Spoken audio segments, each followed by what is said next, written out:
Hello friends, welcome back to my channel moments spent life.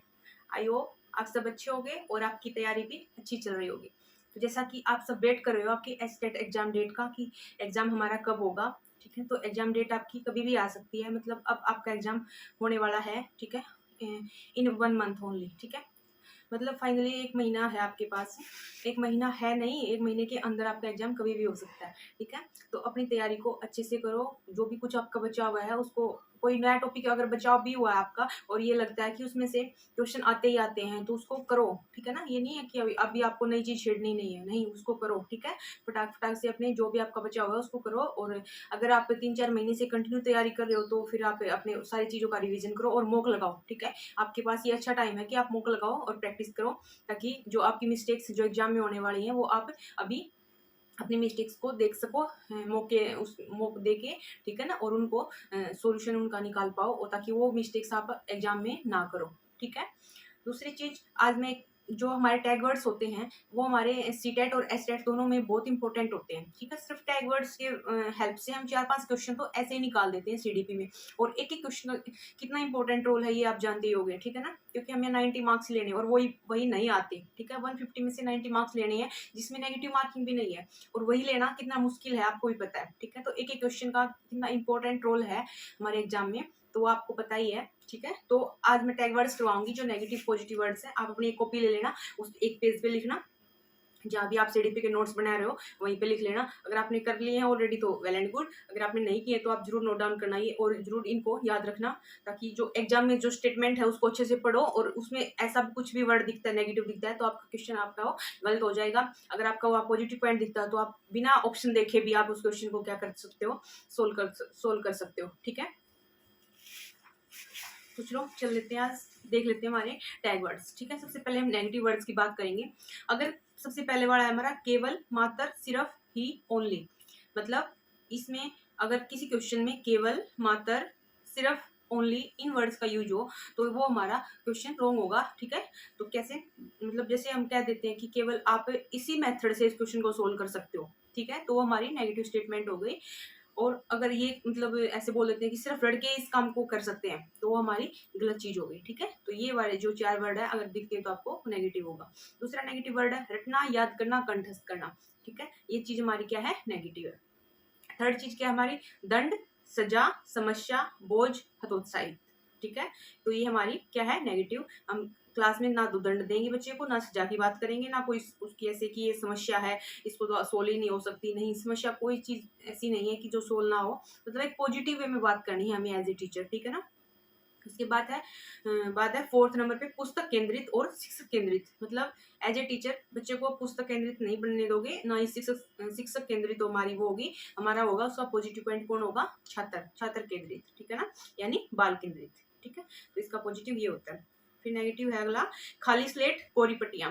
आप बच्चे को ये नहीं समझो कि बच्चा अभी स्कूल में आया तो उसको कुछ नहीं आता, वो खाली पट्टी गए, नहीं, ऐसा नहीं होता। बच्चे को बहुत कुछ आता होता है, उसकी मातृभाषा है, जहाँ वो अपने घर पे बात करता था, ठीक है ना, तो उसको ऑलरेडी नॉलेज है, ठीक है। बस आपको उस नॉलेज को एक बेस बनाकर उसको अप करना है, ठीक है ना। उससे फिर उसका लेवल बढ़ाना है, आगे आगे आपको उसको चीजें सिखानी है, ठीक है।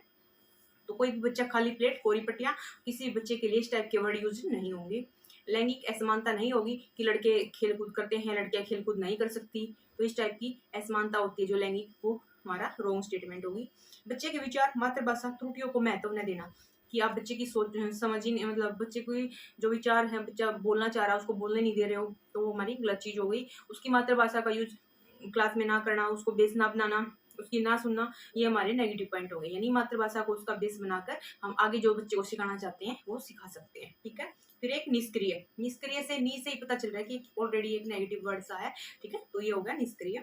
रोजगार, व्यवसायिक, उच्च ग्रेड की शिक्षा, कि बच्चों को हम रोजगार देने के लिए पढ़ा रहे हैं, आपको अच्छे मार्क्स लेके आने ताकि आप एक अच्छी गवर्नमेंट जॉब ले सको, इस टाइप के विचार बच्चे में नहीं डालने हैं हमें, ठीक है। उसको एक वेल एजुकेटेड पर्सन बनाना है। दूसरी, तकनीकी वैज्ञानिक शब्दावली का यूज है जो, ये भी नेगेटिव वर्ड्स है, इसको आप पॉजिटिव मत मान लेना, ये एक हमारा नेगेटिव वर्ड्स है, तकनीकी और वैज्ञानिक शब्दावली। सीमित, सीमित मतलब किसी बच्चे को एक सीमित दायरे में रखना, वो हमारा एक नेगेटिव होगा, ठीक है ना। सीमित चीजों को नहीं रखना है। व्याख्या है जो, ये एक नेगेटिव वर्ड्स है, ठीक है। और ये व्याख्या इस टाइप का वर्ड्स है कि क्वेश्चन में आप ना भी, मतलब इसको आपको ना दिखे, ठीक है ना।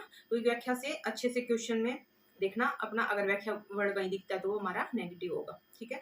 उसके बाद पॉजिटिव वर्ड देख लेते हैं। सर्वांगीण विकास, सबसे पहला सर्वांगीण विकास मतलब बच्चे में ऑल राउंड डेवलपमेंट करवाना है, शारीरिक भी, मेंटली भी, सब कुछ, ठीक है ना। दूसरा है करके सीखना, हस्तपरक अनुभव, मतलब बच्चा खुद करके सीख रहा है, अपने हाथों से कुछ कर रहा है चीजें और उन चीजों को एक्सपीरियंस कर रहा है, ठीक है। तो ऐसे ही बच्चे को क्या करना है, हमें अपॉर्चुनिटीज देनी है बच्चे को ऐसी, ठीक है। थर्ड है हमारा सम्मान, लगाओ, प्रोत्साहन, बच्चे को सम्मान देना है, रिस्पेक्ट देनी है, उसको प्रोत्साहन देना है कि हाँ आप कर सकते हो, आपने ये काम किया, आपने अच्छा किया है, आप अगली बार और भी अच्छा कर सकते हो। तो इस टाइप से बच्चे को प्रोत्साहन देना है, उसको जिज्ञासा, उसके अंदर जिज्ञासा जगानी है बच्चे के अंदर। बाल केंद्रित हमारी शिक्षा होनी चाहिए, ना कि शिक्षक केंद्रित, ठीक है, और पुस्तक केंद्रित नहीं। फिर है व्यवहारिक कुशलता, ठीक है।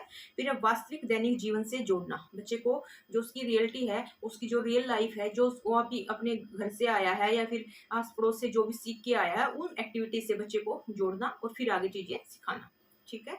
फिर है लोकतांत्रिक प्रजातांत्रिक वातावरण, ये हमारा पॉजिटिव पॉइंट है। समावेशी कक्षा शिक्षा, मतलब सब बच्चों के लिए एक समान शिक्षा, ठीक है।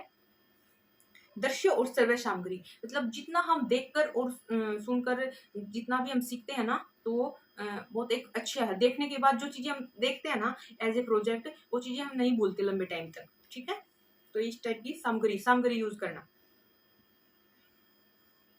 फिर है संसाधन, बच्चे की मातृभाषा, बच्चे के खुद के विचार हुए हैं, वो क्या है, एक संसाधन, मतलब जो बच्चे के विचार हैं, जो बच्चा ऑलरेडी जानता है, वो उसके क्या है, उनको एक एज ए रिसोर्स हमें बच्चे की शिक्षा में यूज करना है, ठीक है।